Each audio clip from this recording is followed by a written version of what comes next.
Nacqui il 22 gennaio 1891 ad Ales, piccolo paesino della Marmilla, ai piedi del Monte Arci, località famosa fin dall'antichità per la produzione di ossidiano. Il paese, posizionato al centro di una fertile pianura ricchissima di vegetazione, era anche sede vescovile. E nessuna parentela mi legava ad Ales, ma lì lavorava mio padre presso l'ufficio del registro. Mio padre Francesco portava la sua lunga barba bionda sempre ben curata e tutti in famiglia lo chiamavamo Ciccillo alla campana.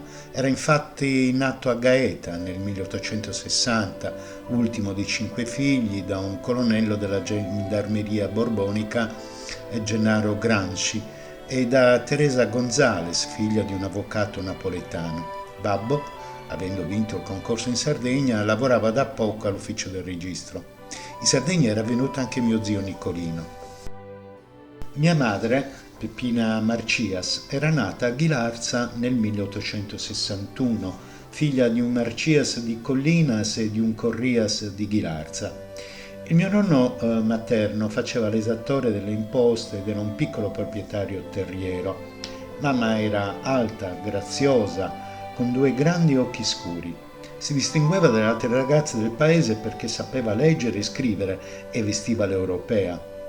Quando si sposarono lei aveva 22 anni e Cicillo 23. La famiglia di Babbo, soprattutto la nonna, si oppose perché il figlio di un colonnello e quasi dottore in legge non poteva sposare una ragazza di umili origini. Ho 6 fratelli, 3 prima di me, Gennaro, Grazietta ed Emma, e 3 dopo, Mario, Teresina e Carlo. Con questo oggi abbiamo finito, grazie a tutti per l'attenzione e arrivederci alla prossima pillola.